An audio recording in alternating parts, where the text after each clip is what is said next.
আমরা আজকে হচ্ছে এই নেগোসিয়েশনের মাধ্যমে কিভাবে একটা পণ্য হচ্ছে সেফলি এবং কম কস্টের মাধ্যমে একটা ট্রান্সপোর্ট এজেন্সির সঙ্গে নেগোসিয়েট করতে পারি সেটা খুব ভালোভাবে শিখতে পেরেছি। Thank you sir. আর কে বলবেন? আপনি তো অনেক কথা বলছেন।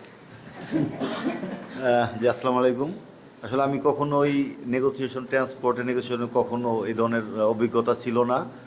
পারচেস কমিটিতে আছে আমার ফ্যাক্টরিতে, কিন্তু কোনো ট্রান্সপোর্টের ছিল না। কিন্তু আজকে যখন আমরা এই নেগোসিয়েশনটা করলাম, আসলে একটা ট্রান্সপোর্টটা কীভাবে মানে নেগোসিয়েশন করব সে সম্পর্কে বিশদভাবে আমরা জানতে পারলাম।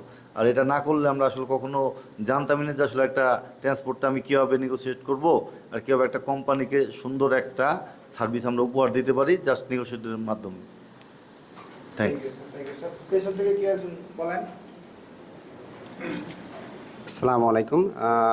আজকে গ্রুপ ওয়ার্কটা করে আমার কাছে যেটা নতুনত্ব বিষয় মনে হচ্ছে সেটা হলো যে আমরা সাপ্লাই চেইনে আমরা যেটা দেখি ম্যানুফ্যাকচারিং থেকে শুরু করে প্ল্যানিং থেকে শুরু করে এবং কাস্টমার স্যাটিসফ্যাকশন, এই থিওরিগুলো অলরেডি আমরা বিভিন্ন ক্লাসে পেয়েছি, কিন্তু আজকে প্র্যাকটিক্যালি এসে মনে হচ্ছে যে আসলে কাস্টমার স্যাটিসফ্যাকশনের জন্য যে সাপ্লাই চেইনের যে গুরুত্বপূর্ণ বিষয়, এটা আজকে এই গ্রুপ ওয়ার্ক মাধ্যম দিয়ে আমরা পরিষ্কার হলাম যে আসলে নেগোসিয়েশন একটা গুরুত্বপূর্ণ বিষয় এবং সাপ্লাই চেইনের যে লজিস্টিক সাপোর্ট যে বিষয়টা, এইটা মূলত আজকের গ্রুপের মাধ্যম দিয়ে গ্রুপের কাজ দিয়ে আজকে মূলত এটা পরিষ্কার হলাম এবং আমার প্রফেশনাল লাইফে এইটা যথাযথভাবে কাজে লাগাইতে পারবো।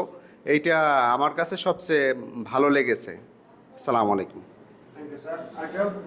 আপনি বলেন। জি স্যার। জি, আসসালামু আলাইকুম।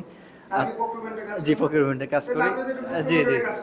আর প্রকিউরমেন্টের কাজের বাইরে যে আছে প্র্যাকটিক্যাল যে লজিস্টিক্স এবং ট্রান্সপোর্টেশন নিয়ে যে আমাদের আলোচনা হলো, তো বেসিক্যালি আমাদের কীভাবে ডিলে টাইমগুলো হ্যান্ডেল করা যায়, কীভাবে ডকুমেন্টসগুলো হ্যান্ডেল করা যায়, বিভিন্ন আনসার্টেইন টাইম, পলিটিক্যাল আনরেস্ট থেকে শুরু করে ড্রাইভার অ্যালাউন্স, ওইগুলো কীভাবে আমরা মিনিমাইজ করতে পারি, কীভাবে আপনার হ্যান্ডেল করতে পারি, সেই বিষয়গুলো আছে আমার কাছে অনেক নতুন এবং প্রাণবন্ত মনে হয়েছে এবং সবার সাথে ডিসকাসের মাধ্যমে এই জিনিসগুলো আমার কাছে অনেক ক্লিয়ার হয়েছে। Thank you.